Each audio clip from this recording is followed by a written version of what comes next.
it all comes back to the bookkeeping, and that's what I tell people like in consultations. I'm like, the main foundation is bookkeeping. Like you cannot do your taxes without it. You cannot see your numbers without it. You don't know if your business is growing without it. It all comes back to that and just being organized. Yes. And so that's one thing that I see a lot in beauty industry is like no organization when they're like maybe just starting out or even years later. Yes. There's people who have been in the industry for like 10 plus years and still never had a bookkeeper. Yeah. I mean, sometimes, I still do have like beauty clients. I don't want to say what kind. Hairstylists. Yeah. That they will send me their expenses that they just write it down on like a note paper.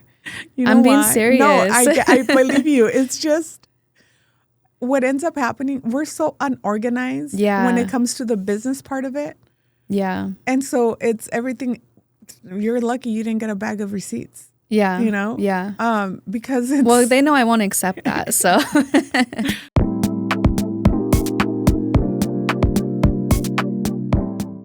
Hello, everyone. Welcome back to Beauty Bound, Season 6. My name is Cristal Rubio. You could find me at Beauty Pro Bookkeeping and Beauty Bound TX on Instagram, and we're also on TikTok. But today, I think there is many times that business owners ask when it's the right time to change their, oh my gosh, their freaking titles. Their entity. Their entities. Why did I just link out? And so... You know, Cassie, I'm going to introduce Cassie. Cassie has been on Beauty Bound before, and she is also a bookkeeper and a tax preparer with Galan Consulting. Yeah. So people are always asking all these questions about the entities, and I think I know enough, but she actually files for you guys. So I'm going to give her a welcome, and I'm excited to have you back again. So introduce yourself. Tell us where we can find you. Okay. Yeah. Hi, everyone. My name is Cassandra. My business is Galan Consulting. You can find me on social media at Galan Consulting on Instagram and Facebook. Not really on anything else. So, and I was asking her, I'm like, you're not anywhere else? She's like, well, no. Yeah. I'm like, why? Well, I mean, all of our market is there. Yeah. So anyway, thank you, Cristal, for having me back again. And the opportunity to be back on the podcast and kind of educate, beauty professionals or anyone else who's watching on the entity types and what they do and what they mean. Mm-hmm. So I know everybody's always like, well, LLCs, that means I write off everything. I could get a car with that. Because there is people who give that information. Yeah. Especially on TikTok. Oh my God. Yeah. I've heard it, I've heard it many times. I've heard it from just like somebody that I know. That she was like, yeah, you could put your car under your LLC. And so for me, I was like, how does that even work? Yeah. How does all that even work when it comes to all this? Because I even have a client who wrote off her car. Yeah.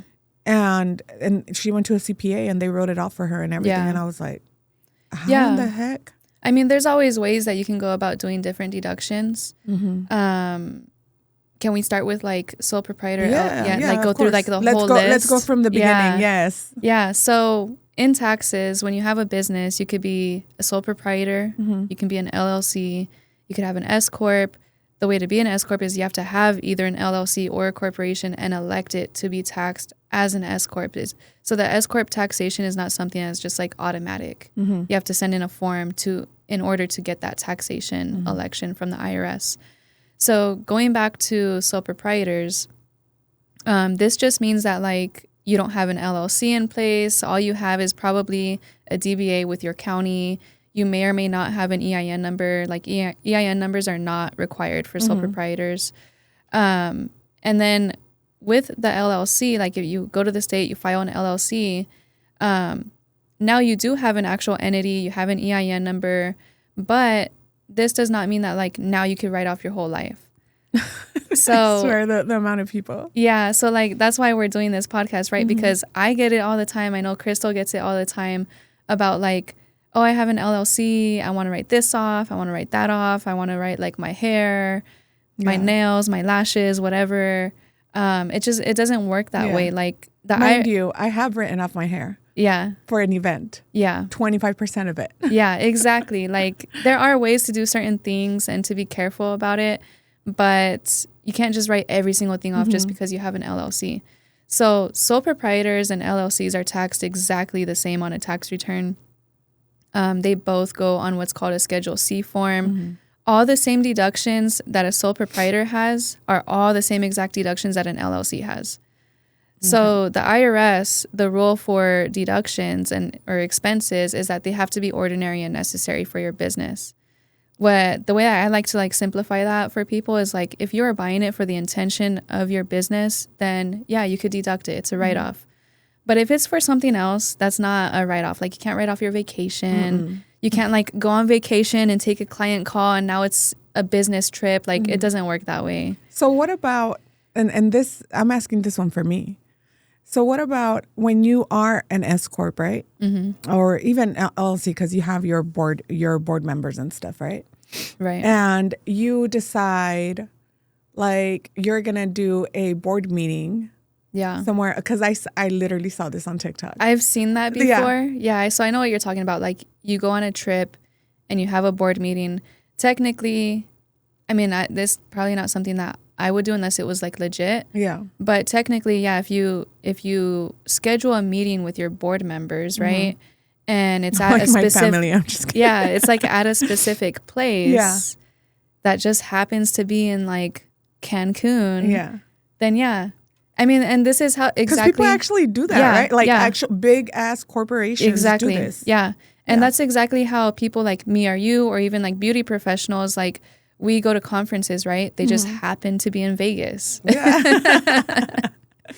And that's a business trip. That's an expense. That's a deduction because you are there on business. And we actually are learning like all freaking day. Last time I went to a conference, it was like 9 to 5 for 4 days. That was so tiring. Oh my gosh. Because you went to the Latino Tax Fest. Yeah. I remember that. And it's like, I mean, obviously from there, you write off your hotel stay. You write off your car rental, your flights. Exactly. Correct? You write off your meals. Are the meals 100% write off when you're on a trip like that? Yep. Okay. Yeah. And then is it just throughout the day or even like your dinners? Even your dinners, because you're there on business and you're like, it's not like you can go back home. See, that's when like if I ever hear anybody say like, oh, is this a write off? Like, bitch, if you're out for a conference like that, that's where I better hear I put everything on my business card. Because you're there for the sole purpose of business. Yeah. That's when people screw up, actually. Yeah. I feel like there's a lot of people who do go on business trips and they don't use their business card. Yeah. They use their personal, and I'm just like, well, no, your trip was actually a write-off. Yeah. You know, I had a client who went on a cruise, and on this cruise, they actually had haircutting classes. Oh, really? And she's like, can I write the whole thing off? I said, only on the days I think that you take. Oh, we talked about this. Yeah. Yeah. Yeah. And so she wrote off that damn cruise. Yeah. Because she took a class every day she was there. Yeah. Like, you know, so she could write it off. That was the whole reason. Yeah. Yeah. So. I mean, the only time it changes is if like you're also there on personal. Yeah. For leisure. Yeah. For leisure. Then you got to like split it up a little bit. Yeah. Just like how you did with your hair, or like even for clients when they ask about personal cell phone. A lot of people like, I mean, I have a second phone, but a lot of people don't have a second phone. So they're using their personal cell phone a lot for business. And I tell them, okay, well, we could do like a 50% of the bill, but we're not going to do the whole bill. Yeah. You know?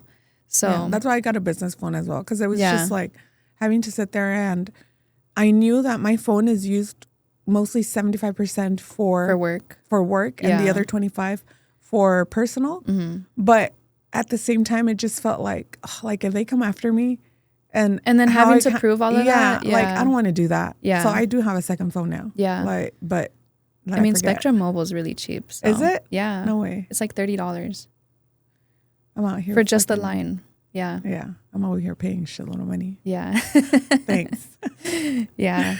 Oh man. So yeah, I mean, LLCs, you can't just write everything off just because it's an LLC. Now you can be an LLC that's taxed as an S-Corp, and now you have tax benefits. Yes. So, I love the S-Corp, man. Yeah. Me too, because I am one. Man, I think this year is, I have to file for it. Oh, yeah? Yeah, I have to file for it because... You're going to save so much, trust me. I have to pay taxes for last year. Yeah. The way that S-Corps work is that the IRS requires you to put yourself on payroll, right? you have to pay yourself what's called a reasonable salary. So that means what anyone else would make in your position at a similar job, at a similar company.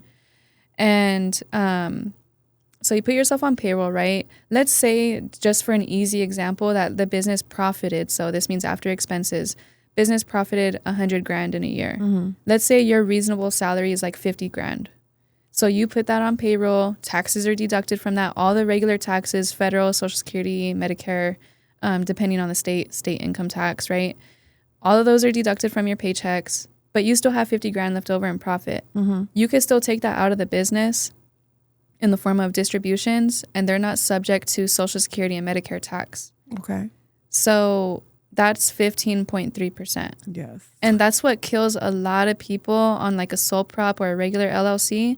That 15.3% Yep. kills a lot of tax returns. Yeah. Because the thing is, on a tax return, like let's say for someone that's low income, like low profit, let's say a single taxpayer only profited their business like $10,000, right? Yeah. The standard deduction on a personal tax return, which is where your business is going to get reported on from that Schedule C, for a single taxpayer in 2025 is $15,750. Wow. So if your profit's only $10,000, that $15,000 is already wiping off that income, right? But self-employment tax is still taxed on your net profit. So you could not pay federal income tax, but you still have to pay self-employment tax no matter what. And that's the 15.3%. 15.3. Dang. And that sucks. Yeah, that 15.3% is the exact same thing as Social Security and Medicare tax. Yeah. But it's a different name on the tax return when you're like sole prop or an LLC. Because once you're an S-Corp, that splits, obviously the owner pays half of it. Yeah. And you as an employee pay the other half. Exactly. But on a lower amount. And that's what I try to explain to people. Like, you would benefit so much by becoming an S-Corp. Yeah. You know, because of that. Because I know how much they're going to have to pay in taxes. Yeah. And I'm like, just freaking do it. You know, do it already. Yeah. I always push for it. That's when I see the profit, I always push for it because it sucks. I had a client who is a client of yours as well. That paid, I think, close to $20,000. Oh, I think I know who you're talking about. Yeah. When I saw that shit, I was like, girl. I think I helped her with the S-Corp election too. Yes. Yeah. Because I was like, no. Yeah. Like, what are you doing? You can't do this. Yeah. Yeah. So I'm hoping, you know, she was an S-Corp all last year. Yeah. So I'm hoping for better results this year. Yes. Yeah. Yeah. Because she's afraid. And we've talked about this and she's like, it's scary. I'm like, you'll be okay. Yeah. Yeah. See, and that's why bookkeeping is so important. Like for someone, let's say, who's not, I mean, it's always important for any business, right? Yeah. But for a regular who's not S-Corp, so sole prop or LLC, regular, it's so important because if you're not keeping track of your numbers and you're not paying estimated quarterlies, you are going to be someone like that who's going to get stuck with a $20,000 tax bill. I think the most I've had someone pay that was a business owner was like $40,000. The fuck? Yeah. Because for that year, like they didn't do any bookkeeping. So none of the numbers were tracked. And so no estimated quarterlies either for tax payments. And so she just had a really good year, a really good profit, and she owed a lot of money. Now, my question is, because a lot of my clients do year end, they do file taxes normal. They don't do estimated quarterly. How do you go about that? And paying them? And paying paying the IRS. Like, do you have to create, like, how does that work? Because I honestly don't know that part. I've told you taxes for me. I know how to do taxes when it comes to personal and to my business, like to the Schedule C. Yeah, I know those like the back of my hand. But when it comes to paying quarterly and doing all this other extra stuff, like, no, like I stick to what I know. Yeah. Yeah. So for doing quarterly estimated tax payments, you just go to IRS.gov, click on direct pay. For sole prop or LLC, single member LLC, you're going to click on pay individual tax. Okay. Sometimes people get confused on this part because they're like, well, I'm only paying taxes because of my business. Yeah, but your business is a disregarded. I mean, it's not an S-Corp. It's a sole prop. It's taxed the exact same as a sole prop, which means everything's being reported under your social. So regardless, that you have a business and you owe taxes on your business income, all of that, those taxes are due under your social security number. Okay. So you're going to go to pay individual tax, and then it's going to ask you like, what year are you making a tax payment for? Okay. Actually, I think the first option is what kind of taxes are you paying? So you would click on estimated taxes, and then normally it'll fill in the rest of the fields for you. There's only 2 more where it's going to ask what year, I believe, and for what form. Okay. So you would do 1040. Yeah. 1040 is the personal tax return. 1040 ES, by the way. Okay. And then because it's for estimated taxes. And then the last one for tax year, right now the website is currently showing 2025 and 2026 because we're still within the deadline for quarter 4 of 2025. Yeah. So for whatever quarter you're paying it for, just make sure it's for that year. Okay. And so then you click on that. Then it's going to ask you like to verify your information. So the IRS, they want to make sure that they're crediting the right account, the right social security number.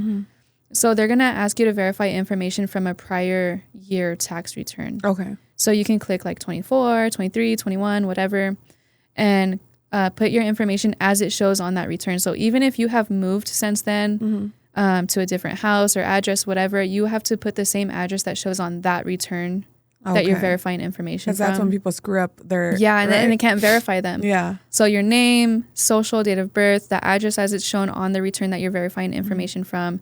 Once it verifies you, all they want to know is how much of a payment are you making and what's your bank account information. Like, that's it. They're like, okay, well, how much money are you giving us? Yeah. And what's your bank? That's it. Oh, dang. Okay. So it's not even that. It's not even complicated. No. Okay. See, I when I feel like I don't know something, I'd rather not touch it. Yeah. You know, there's things that I'm just like, oh yeah, I'll figure it out. But when it comes to the IRS, I'm like, there's no way I'm trying to figure that out. Yeah. If I'm going to screw it up. Yeah. I mean, honestly, the way that I've gone through my career doing taxes, a lot of stuff that I've problem solved, and that's why I'm so good at problem solving, is because I just call the IRS and I ask them how can we fix it. Yeah. And then the reps will tell me. I mean, sometimes. Because sometimes they're rude. They're really rude. Like sometimes they just wake up on the wrong side of the bed and decide like, that they're not helping anyone that day. They're like, we're going to be exactly how everybody thinks we are. Exactly. Yeah. Because I feel like, man, I think I've had to call the IRS maybe twice. And like in the last 2 years, right? Yeah. And one of the times, nobody wanted to help me at all. Yeah. And then the second time, they were so nice. And I was like, oh, okay, this is weird. Sometimes it really just depends on who you're talking to. So I urge, like, even anyone who's watching this, if you ever need to call the IRS and, like, you're just not getting through the person that you're talking to, just call again. Yeah, hang up. Yeah, just call again, and you'll eventually get someone nice. Because I've had really mean reps. I've had someone accuse me of like, what's it called? Of like forgery. No way. Yeah, because when I call on behalf of a client, I have to send them an authorization form that the client signs. Yeah. And so one time they wouldn't accept the form. Like there was something I had to change on the form. So I changed it, had the client re-sign it, and then send it again. But because it was for the same day, they thought that I just like forged it. And I was like, no, your clients respond back. Right exactly. away. Yeah. And I was like, and I'm trying to fix this, right? So I told him, I was like, well, I was like, I didn't forge anything. I was like, I send the form to my client and they sign it. And that's what I'm sending you. Like, yeah, you know, what the heck? Yeah. That's when it becomes a little like crazy. That's what I'm saying. Like it's so insane of the amount of times that they will think you're doing something shady. Yeah. And I get it. There is people who do shady shit, you know, and there's a lot of not just bookkeepers, tax preparers, there's even CPAs who do shady stuff. Yeah. And that's cool. Like if they don't get caught, cool. You know, if that's who you want your to get your taxes done by, like go for it. Yeah. But I'm not gonna change numbers for you. Yeah. Yeah. Since we're on this topic, I actually recently just had a family member that I've been doing their taxes for, I don't know, probably since I started, right? Yeah. And they said that they wanted to try someone new this year because the last couple of years they owed just a little bit of taxes, maybe like $500. Yeah. But that's because they always went, like, we're doing exempt for like a month or two. This is someone that's like a single taxpayer, just a W-2, no kids, no house. So they really don't qualify for anything. Yeah. And, But this time they said they want to try someone new. They're like, oh, someone at work told me that, you know, they have someone that just adds numbers in the return, like saying that I loaned someone money and they never paid me back. So that's considered like a bad debt on a tax return. And they're like, I just don't want you to be upset if I decide to go with them. And I was like, well, I'm not upset. I was like, I just don't want you to be upset when this comes back on you. Yeah. If it does. I mean, the IRS doesn't always catch everything, right? But they have years to come back. And I don't know if it's a new rule, but they can audit you however back they want. Yes. If it is because of fraud. Yep. Yeah, so, and I think it is a new, because I was during my taxation class. You've been seeing it, right? Yeah, and I just finished one of my classes, and it was taxation law. And at college? Yes. Nice. For my CPA. Oh, nice. Yeah. So, but I just finished that class, and I was like, when it was asking all those questions, and it was teaching you about how many years back they can go, and it says due to fraud. It doesn't matter how many years they could go up. They could go up 15 years. It doesn't matter. That there's no statute of limitations for that. Yeah. But obviously, there's statute of limitations for other things, like for audit, or not for audits, for amendments and stuff. Yeah. For those things, obviously, there is a limitation. For you to report certain things, you have 3 years. Like, right. You know, so. But for fraud, they don't care. Yeah, they'll go back since you were born. Especially if they audit you for 1 year, that's within the limit. Yeah. And they find something wrong. Then they can go back more. Yeah. They'll keep on going back, and they're going to be like, oh, okay, we missed something. Yeah. And they'll go back. Yeah. And you're fucked. Yeah. Yeah.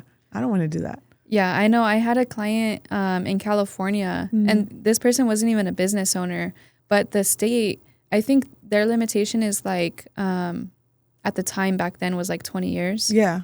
And they did audit him like all the way back to like 2005, 2006, 2007. And we had to file all those years. Yeah.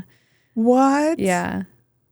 But I mean, California's trying to rip people off no matter what. I'm just kidding. We're from California, guys. We are both from California. I know. I don't claim it. Yeah.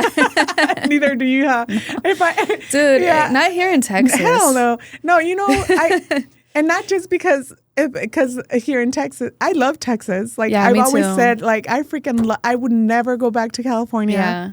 Only sometimes, though, when I'm on vacation, I'm like, damn, should I move back? It's not, not even. But then I come back and I'm like, nah, fuck California. Yeah, like, for me, because we were just in California, and don't get me wrong, like, it's beautiful. I miss the freaking cold weather. Oh, the beach. Oh, my gosh. Food. The food, yes. Oh, my God, the food. So there's a lot of things that I do miss of California. My family, of course, you know, like my parents, my brother.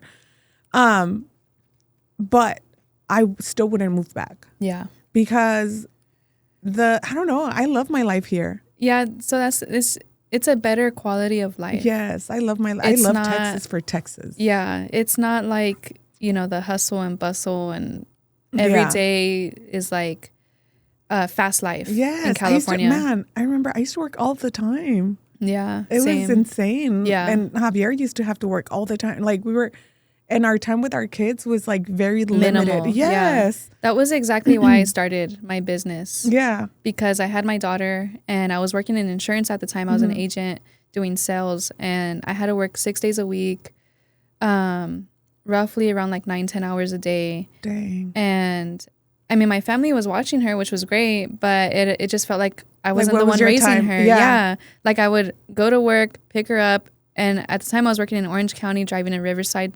Damn. To home. So by the time I got home, that traffic. Yeah. By the time I got home, it was already like 8 o'clock. And then it's like, okay, well, it's already almost bedtime. I only get like 1 or 2 hours with her at the most. Man. And then back to the same thing the next day. So that's why I got into taxes, because I really thought back then, I was young and dumb, right? I thought taxes was like something that you just did like 4 months out of the year. Yeah.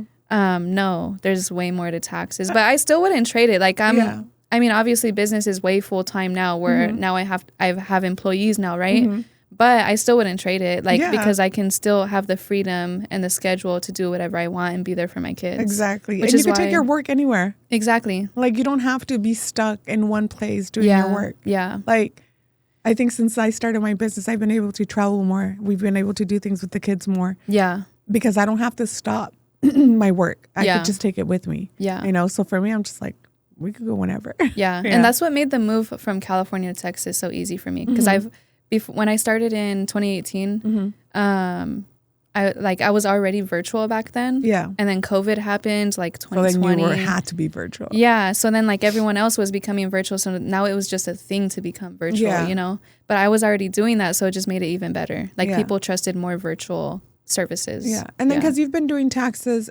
like you said, since 2018. Yeah. And then when did you start bookkeeping services? I would say around like 2020. 2020. Yeah. Yeah. Maybe 21.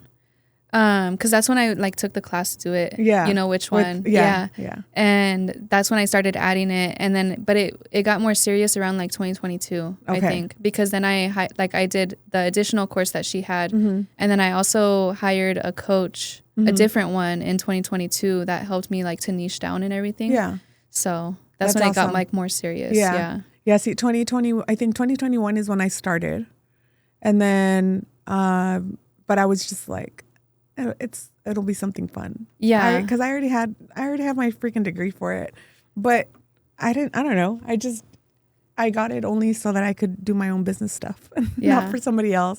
And then I started with one of my friends. Oh, yeah? Yeah. Because she was like, wait, I didn't know you did this. I'm like, yeah, but I don't. And she's like, do my books. Yeah. Okay. And then she started recommending me and I was like, wait, like, oh, no. Okay. Yeah. But at first I was like, no, like I don't even, because I was at a point where like, I don't even know what to charge. I don't even know how. See, that's kind of like how I was around like the 2020, 2021. I didn't know how to execute it basically as far as like getting the clients and the pricing and all of that. But that's why 2022, it became more serious when I got more knowledge, you know? Yeah. So I think 2022, same for me is when I was like, okay, so this is an actual business now. Like, you know, because I think 2021 I ended, with 4 clients. Yeah. And I was good. Like I was like, that's good. But 2022, it was when I was like, all right, let's get this shit on the road. And when I also decided, well, because I didn't want to help anybody else except for the beauty industry. Right. Because in the past, when I tried to get somebody to do my books, they didn't know any of the ins and outs of what I needed as a hairstylist. Yeah. And so I was like, then shit, I just have to do it myself still. Yeah. So, because I didn't want to have to do it myself. You know? Yeah. But there was like nobody that knew how to do any of it. Or they knew the bookkeeping part of it, but they didn't know the write-offs. And anything that I tried to write off, it was always like, oh no, you can't do that. Oh no, you can't. And so I was like, then. Can you give examples? It was like a lot of the hair product, right? Oh my, those are like basic things.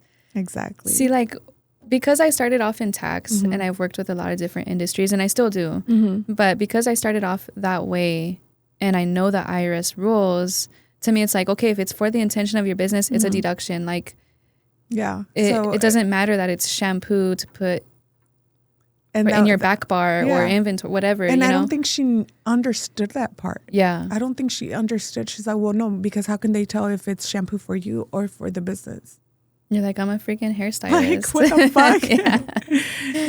So it was one of those like, okay, well, there's no point. You know? And so I felt like there was more information that needed, that people needed, or, that people needed in a bookkeeper.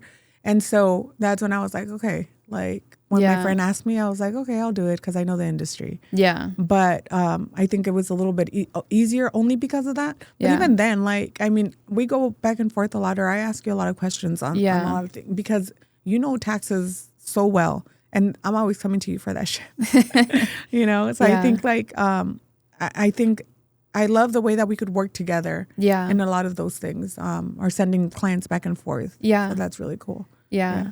Man, going back to, we go off on other things. But little tangents, but now we're back to it. We're back to it, yes. It all comes back to the bookkeeping, and that's what I tell people, like in consultations. I'm like, the main foundation is bookkeeping. Like you cannot do your taxes without it. You cannot see your numbers without it. You don't know if your business is growing without it. It all comes back to that and just being organized. Yes. And so that's one thing that I see a lot in beauty industry is like no organization when they're like maybe just starting out or even years later. Yes. There's people who have been in the industry for like 10 plus years and still never had a bookkeeper. Yeah. I mean, sometimes, I mean, I still do have like beauty clients. I don't want to say what kind. Hairstylists. Yeah. That they will send me their expenses that they just write it down on like a note paper. You know I'm being why? serious. No, I believe you. It's just what ends up happening. We're so unorganized when it comes to the business part of it. Yeah. And so it's everything. You're lucky you didn't get a bag of receipts. Yeah. You know? Yeah.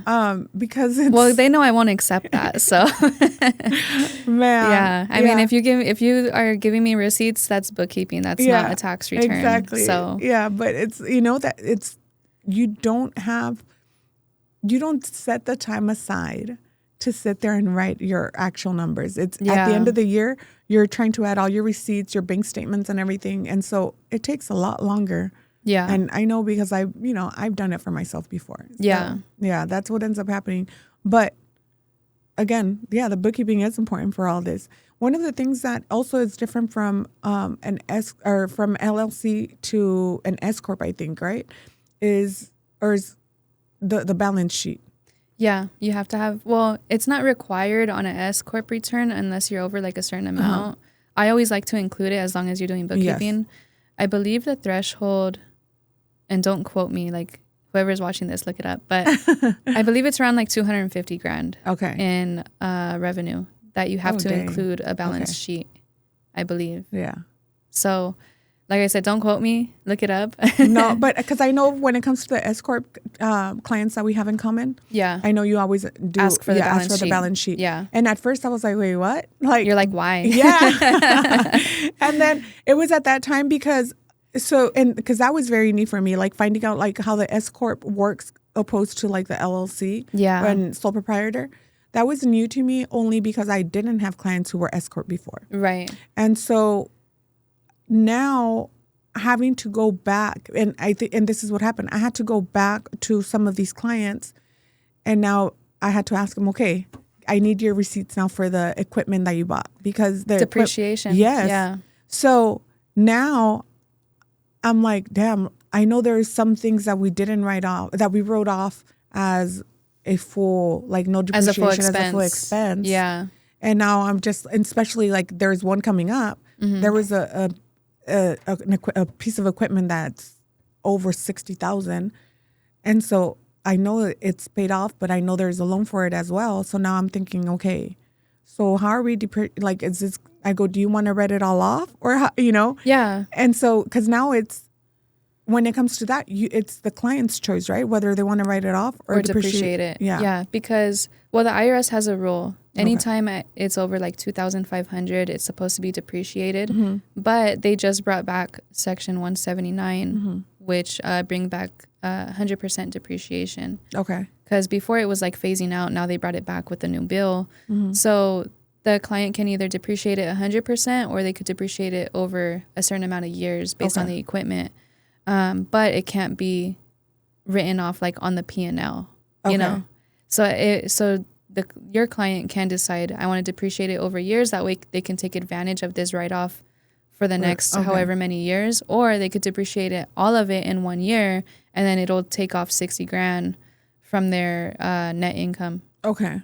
Yeah. And so it would probably, now I know where to go with this. Yeah. Now I know where to go, but we'll talk about it because it's a common client again. Yeah. Yeah. Because I have a client that's a med spa. Yeah.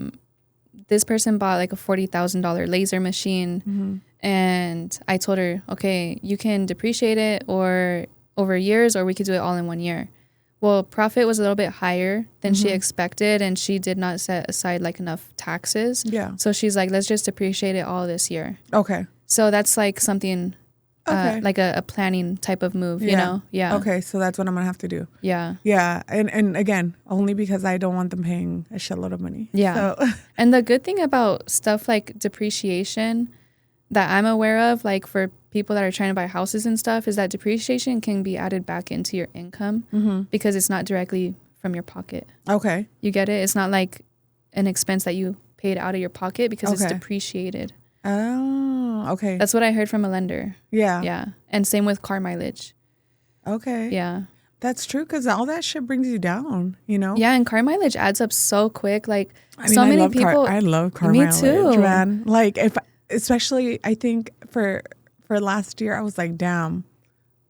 Okay, well, at least I drove places. Yeah. Like that was my savior this past year. Yeah. In 2025, the mileage rate was 70 cents per mile. Dang. Like, so the way you think about it, it's almost $1 per mile. Yeah. Why would you not track your mileage and not take the deduction? Yes. Some people prefer to use the actual expense method because, you know, we could either take mileage or we could do actual expenses.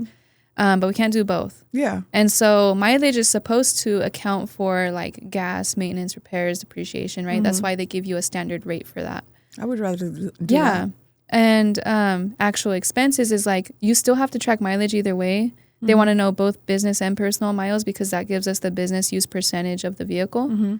And then that percentage is applied to all of your actual expenses, which include gas, maintenance, repairs. Yes. Not your car payment. No. And you can also do depreciation.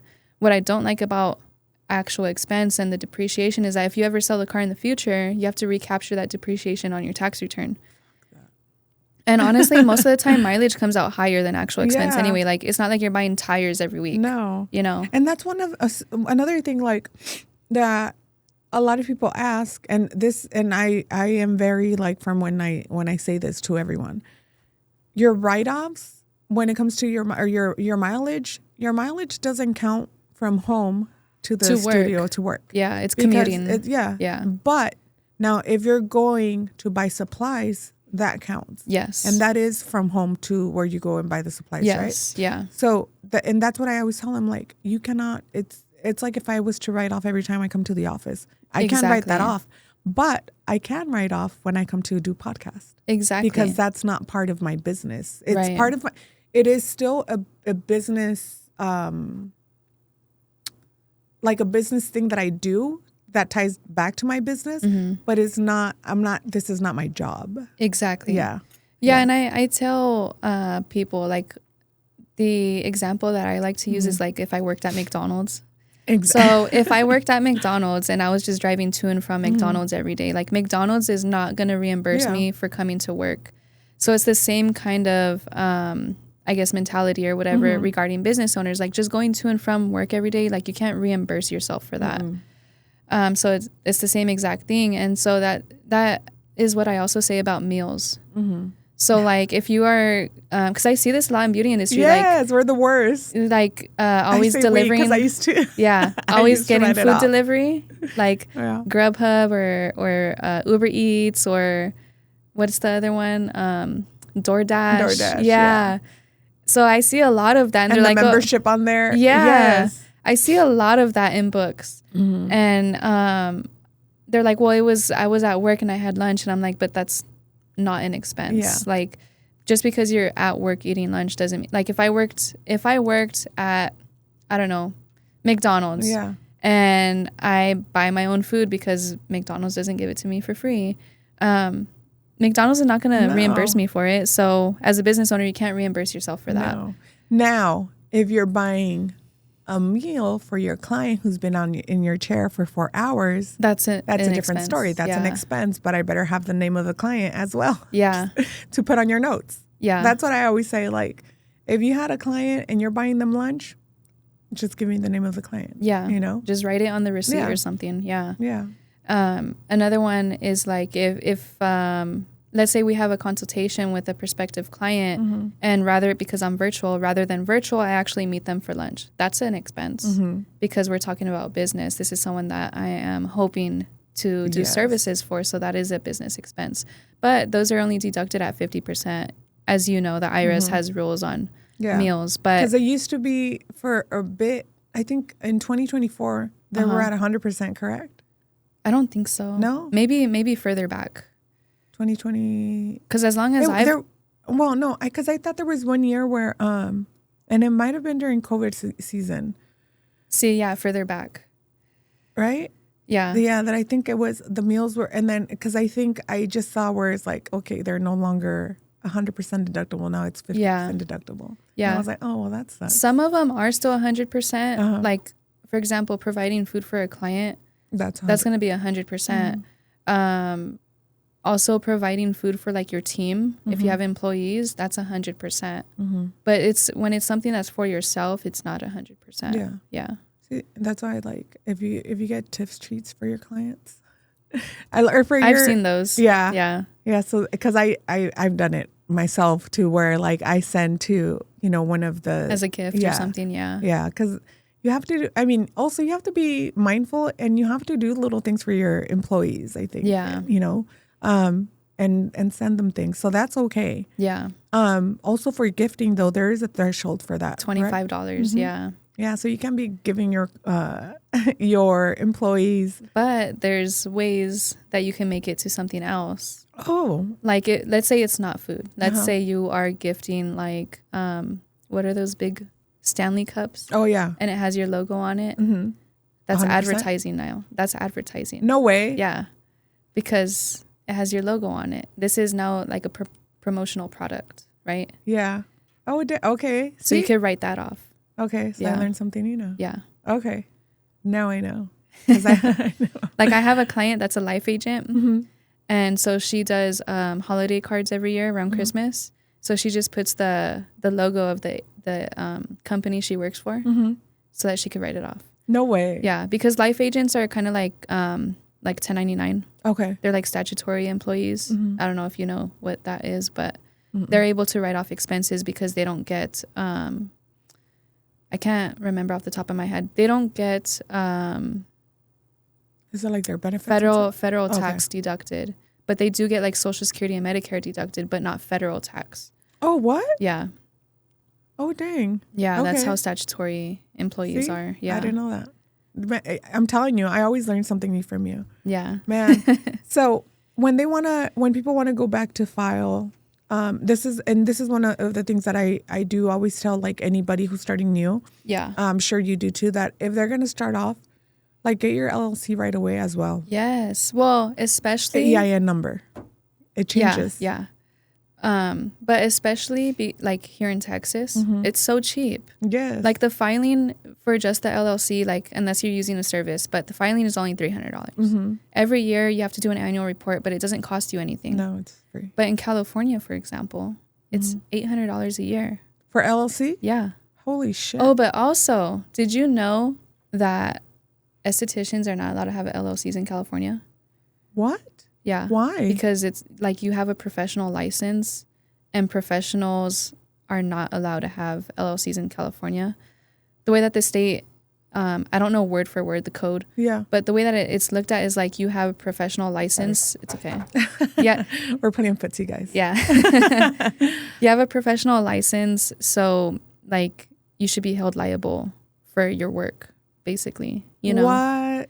So this goes for like lawyers, all the like professional CPAs, estheticians. So yeah, actually, can I look it up? Yeah, I go literally ahead. just sent this to someone yesterday. That's insane because, and that's another one of the things from having an LLC compared to like an S-Corp, and why it's also so important to separate your expenses, your personal expenses from your business, because as a sole proprietor, if somebody comes back after, like to sue you and stuff, they'll come after you and your personal stuff, right? Yeah. But as an LLC, they come after your business, correct? Yeah, correct. Now, if you're commingling your business expenses along with your personal expenses as an LLC, then they're still going to deem you as, well, you're still a sole proprietor because you're mixing yeah. it. So then there is no definition of separation between the two. Yeah. So then they could still come after your personal. But if you actually follow the rules when it comes to separating your business expenses as an LLC, they'll just come after your business. Yeah, that's correct. It, not personal. And that's why, like you said, and I always recommend that too. Like if you can get an LLC up front, if you can afford it, always do it from the beginning. And then just make sure that you're keeping everything separate. That way you already have the protection. And again, to what you were saying, it's a hassle to change everything later. Yeah. Bank accounts, if you're using... I've done it. I mean, I had to do it. Like merchant accounts like Square or Vagaro, whatever you're using, like it's such a hassle to get that information changed, because if they don't let you change it, you have to close it and open a new one because it's a new EIN number, like you said. You know, I got so lucky. I bank with Navy Fed for my business. Oh, me too. And actually, no, not anymore. But yeah. But when I had to change, when I finally filed my LLC, which I did it at the beginning of 2024, I believe. When I finally did it, I remember I was like, fuck, I'm gonna have to change my bank account number. Like, because I didn't know what I knew then when I first opened. Yeah. And so I was like, man, like now I'm gonna have to change all this, because listening to Katie's podcast, I remember listening about that, and I was like, damn, I'm gonna have to change everything. Yeah. So when I called the bank, and I was like, you know, I got a new EIN number. I'm now an LLC. I'm no longer. So do I have to come in and open a new bank account? She said, oh, no, I'll just change everything for you. Nice. I was like, thank God. And a lot of banks won't do that. No, you know? They don't. Yeah, you have to open a new one. I have clients who have had to open a new one. Yeah. But sorry, I know you have. So back to the estheticians not being allowed to have LLCs in California. This is what I wrote yesterday to someone that I was telling them about it. So the restriction is found in California Corporations Code section 17701.04 parentheses E, which specifies that LLCs cannot be used to render professional services. Since your work requires a license from the California Board of Barbering and Cosmetology, it is legally classified as a professional service. So there's also a quote from like an attorney in California.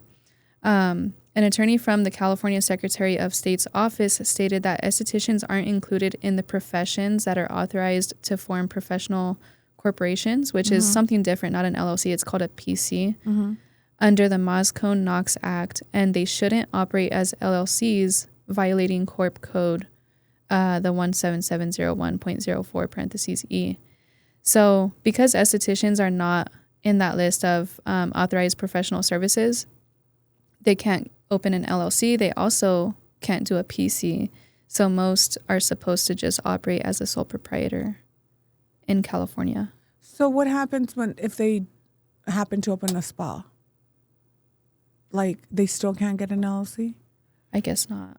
What the? I mean, I'm not an attorney. I know. Yeah, but we just know the taxes and books. But still, like that, it's insane. Because I don't know if you were paying attention to this too a while back. Well, last year, when they took away to where nail technicians, the booth renting stuff. Yes. Yeah. Oh my gosh, because I have friends out there who were booth renting, you know, or operated inside a salon in their own little room. Yeah. That they had to change the way they did things. And there was like others who had a nail salon who no longer could operate their nail salon the way they were because they were renting. Booth renters, yeah.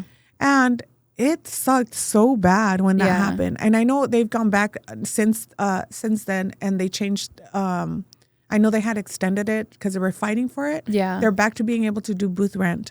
Okay, good. But in this time, I think one of the cool things that I got to see, though, was that one of my friends who, she goes by Fabby's Nails in California, she opened up her own stuff, you know? So it's really cool. So I mean, it helped her. It helped her, yes. Yeah. But at the same time, imagine like being told you can no longer operate the way you do. Yeah. And for a whole year, you're struggling trying to figure out how you're going to do this. Yeah. Like, it sucks. And a lot of people had to do suite rentals and stuff because you can still do that. Yeah. But California does some stupid ass laws. Yeah. Oh, my God. Yeah. So, you know, too, with LLCs that once you're not income, but like revenue, so not profit, but the actual revenue, because you know that there's like the annual franchise tax, which is $800 a year.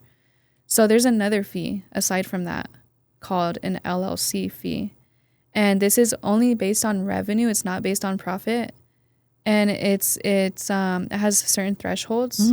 So like $0 to $250,000 of revenue is zero LLC fee. So $0. Anything above $250,000 to like $500,000, they're now going to charge you $900 on top of the $800. The hell? Right? And this is something that I just learned recently because my clients were reaching these thresholds. Oh my gosh. So, then it's like over 500,000, maybe to $1 million. I don't know exactly. But then the next threshold above the 900 is 2,500. Like, California, what are you doing with all this money? Yeah. Because the math ain't mathin'. I know. Like, I mean, don't get California. San Diego is beautiful. Oh, I love San Diego. You know, but like, what are y'all doing with all the money? Because, there was a point in time that California actually had a surplus in their budget, and then I think it was like the next year that they were like in the deficit. Yeah, and it's like, so Newsom, what are you doing with all the money? Where's the bullet train? Yeah, like, come on. Yeah, right. I mean, people get taxed so much. The cost of living is so expensive. Yeah. Gas is so expensive. It's double the price from here. Yeah. Or even more. Yeah. And obviously, it's that because of taxes. Yeah. I remember when I left California, gas at the time was like $7 a gallon. Damn. See, I didn't. And that's when it was at the peak. I left before you. Yeah. I know. You've been here how long? We're next month is 7 years. Oh, okay. Yeah. I think 2019. This year for us, we got here in 2022. Okay. So. Oh yeah, so you left right years. at the peak of it. Yeah. Yeah, I remember like when we came here and gas was like $1 something. I was like, the hell? Yeah. Like that was so. You're like, yeah. Am I being punked? Yeah. I was like, wait, did we go back to like the 90s or something? Yeah. Like $1.50, I think it was. Yeah. And I couldn't believe it. You Yeah. know. Now gas is. I don't even know how. I don't put gas anymore. Gas is. Oh, you got a Tessa. You got a Tessie. Yeah, Tessie. And that's what we named her too. Her name's Tessie. Yeah. But yeah, like I think I paid $11 to charge her up when we went to Port Aransas for. Oh, and that was it? Did you have to charge again after that? No. Wow. I charged. That's a far drive, isn't it? Yeah. Yeah. $11. Yeah. Yeah. Better See, than like. That's why I love working from home because I only have to put gas like maybe once every 2 weeks. Yeah. And then it cost me maybe like $40-$50. You know, even working from home, bro, like I drive so much. Yeah. Because of my kids. Yeah. Well, because I homeschool them. So yeah. I'm having to drive them around, especially Mondays. I think this past Monday, we got back to like theater, or last week to theater and stuff. And I don't ever have to charge my car during the day. Like, I just, we get home at night and I plug it in and we're good. Yeah. On Monday, I got home after all my drive around and we still needed stuff. We still had to go do things. I think I had like 79 miles left on my car. And don't get me wrong, I don't necessarily have to plug it in. But I was like, if I go anywhere, I'm not going to want to stop anywhere to plug in. Yeah. And I was like, so I had to plug in my car. Yeah. But because I don't. At least you don't have to go to the gas station, though. I'm like, here. Yeah. But I realized like how much I actually drive because it's almost 300 miles per charge. Okay. So, almost 300, I think. Yeah. So I had gone through like. And that's so easy to go through. Yeah. Yeah. And I didn't think, I don't think I drive that much, but apparently I do. Yeah. So wait, do those miles count too, right? Yeah. Okay. I'm like, wait. Just because they're electric. I know. Did I just fuck myself over? No, because that's maintenance still, right? You could possibly get an EV credit. Yeah. Depending on like the year, because they have like phase outs for these electric vehicles. Yeah. So you might be able to get something for that too. Oh. Yeah. I'm hoping for those write-offs this year, man. Are you going to elect to be an S-Corp? You got to do it before next month or maybe March. Okay. If you're going to do it for 26. Okay. I have to do my books. Yeah. The bookkeeper has to do her books. Yes. Dude, do you keep up with your books? Not every month. Uh-huh. I would say probably closer to quarterly. Yeah. But I'm finalizing them right now, actually. So lucky. I didn't do them at all last year. Really? I had a lot of shit. I had a lot of shit happen to me. No, and I always tell my clients, I'm like, everybody's books are in order, and I make sure that everybody has their shit, right? Like, when but not you. Yeah, and because last year, like, I had 2 car accidents. Oh yeah. Where like I've had to get shots on my. This is the first time I'm talking about it too. So I had 2 car accidents last year, like a month apart. Yeah. And then with those car accidents, I ended up getting herniated disc on my back and my neck. I have those too. Dude, from those previous accidents. Yeah, like, and I didn't think it was even that bad, but apparently, like, it was, you know. Yeah. So I have herniated disc on my back. I have torn meniscus on my left knee. Wow. So I've had to, like, last year has been, it was a lot of doctor's appointments, and I still have a lot of doctor's appointments. So I've been going to a bunch of doctors, where I did fall behind on some of my bookkeeping, and I did tell my clients, like, hey, this is what's going on, you know. Luckily, I have some of the most understanding clients. Yeah. And maybe not all of them, but most of them have been super understanding and super, like, they've given me grace, you know. So my books were honestly, like, they were not even my priority. It was trying to get everybody else's, because I also do payroll. So it was trying to do all that. God, I hate payroll. I love payroll. I hate payroll. Really? Yeah. Oh my God. I will never do it. No way. I love it. Yeah. Yeah. I mean, I no longer use ADP. I only use Gusto. Yeah. That was one that I recommended to you, right? Yeah, man. Now I freaking love Gusto. Yeah, I only use Gusto now for all of my clients. I literally just switched my last client last week to Gusto. And then I use Human Interest for 401k. Okay. So it's also really good. So if you ever want an info, I could hook you up with it. Do you still get ADP reps in your DMs? No. I do. No way. And so something that I wanted to work on this year was like always be responsive in the DMs to even stuff that, like, I don't want to do, for example, ADP reps. Yeah. And so I did actually respond, right? And of course, you know, they want to pitch their service. Yeah. But the way that they pitch is that, hey, I want to send you referrals. But of course, what they really want is referrals from us. Yes. We know how it works. Yeah. And so I told her, you know, that's great. Yes, I am open to referrals. But I told her to be completely honest with you. Mm-hmm. I was like, I do not recommend ADP to my clients. Mm-hmm. And I also had a bad experience with ADP myself. Mm-hmm. So I was like, so I may not have referrals for you. Mm-hmm. And she was like, oh, okay, I love your honesty. But she still wanted to jump on a call. So I was like, okay. And I think that's later this week. No way. Yeah. So we'll see how that goes. But I just... No, it's just, you know, I had clients on ADP with the 401k as well. Yeah. And that was the nightmare, was also the 401k. Girl, like, what, to cancel their 401k and switch them over to Human Interest? Yeah. A $1,500 charge. Oh, really? Yes. That my clients had to pay. And I had multiple clients with 401k through them. It was a $1,500 cancellation fee or transfer fee. Oh my God. Yeah. So I was like beyond pissed over that. Yeah. So I will never recommend ADP. Yeah, me either. For 401k or anything. My recommendations are Gusto. I have links, guys. Yeah. But for Gusto and for Human Interest, you know, I have a Human Interest rep that comes, and we have meetings once a month, and he is awesome. Like the way that they take care of customers, and the fees are so low. And it's very affordable, especially for the beauty industry who are S-Corps and who want to have 401k. Yeah. Man, it's really good. Yeah. Yeah. So I know I know 401k is also good to have when you're for tax purposes as well. Yeah, because you get to, it's not in your income, but it's still your money. Yeah. Yeah. You know, it's not like you had to spend money, so it's not your money no more. Like, it's still your money. Yeah. It's just not included in your income, which you get to pay less tax. Yeah. That's why, 401ks, and then like my next recommendation for like retirement purposes is like, depending on income, a Roth IRA. I love Roth IRAs because contributions are not tax deductible, so there's a downside there, but withdrawals are tax free. Okay. So you get to contribute all this money over the years, $7,000 a year, right?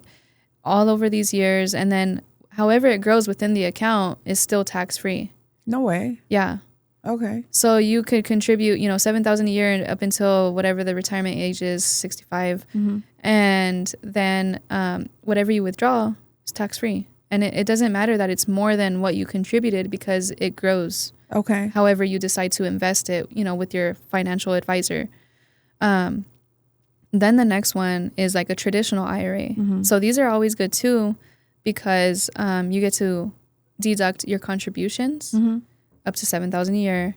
But these ones are taxed at retirement. Okay. So Roth IRA. Roth IRA. Roth IRA. Yeah. There. Another good one for self-employed is the SEP IRA, SEP IRA. Oh. Yeah. These ones you can deduct up to 20% of your income. So there's a very large contribution limit and it's tax deductible, but taxed at retirement. Okay. So that one is mainly good for like those that want to contribute more. I'm halfway there. What? To retirement. Oh, yeah. It's okay. I turned 30 this year. Oh my gosh. 30. Yeah. To be 30. You know, I think your 30s are your best. Yeah. Yeah. Like, I think that too. Actually, so going into your 30s, you're finally learning to say no to people. You're finally not giving a fuck about what others think. Into your 30s, you're still like growing in that. But your 40s is because you've already, you lived it all. Yes. Yeah. So in your 40s, I love my 40s. I think your 40s, you have more freedom of self-expression as well. Yeah. Because you just don't care. No, you're going through perimenopause and you're just like, F everyone. I don't care what you have to say about me. Like, if you don't like me, oh well. Yeah. You learn, I think, my 40s have been my best. Yeah. I think so far. That's great. I'm about to be 40. I'm 2 years in. I'm barely going 3 years in, but still. Yeah. So your 30s are going to be really good. Yeah. Yeah. So are you going to have like anything huge? I might do something. Yeah. I'm planning something. I just don't have the date yet, but I was going to invite you. Yeah. And your husband. So I'll send you the invite soon. Cool. Yeah. Yeah. Oh man. Well, I think we did cover. I think we covered it. We did. Yeah. See, I love having new guests all the time, but I also love having repeat guests. Yeah. And especially friends, because I'm able to do the back and forth again because you know me, so I'm able to like do like this is what's been going on with me, Yeah. So I do miss that a lot. Yeah. But I do also I love bringing in the new guest and having. I know you asked me how it was going. Earlier. Yeah. And I love the fact that I bring in people from like different walks of life and they have their different journeys on how they got to their business. And it's really cool. But again, I also love just catching up. Yeah. Same. It's cool. Yeah. But thank you so much for being on, and let us know again where they can find you. Yes, thank you for having me. You guys can find me at Galan Consulting on Instagram and Facebook. And also my website is cassandragalan.com. And are you taking new clients? Yes. Okay. Bookkeeping and taxes or just bookkeeping and tax. All right, cool. So here you have it, guys. And you can find me at Beauty Pro Bookkeeping and BeautyBoundTX on Instagram and on TikTok, only for BeautyBound. And also don't forget to subscribe and follow. Subscribe. Yeah, subscribe. We always joke, subscribe wherever that thing is. Wherever they put it. Yeah. Right here. All right, y'all have a good day, and I will see you guys next week. Bye everyone.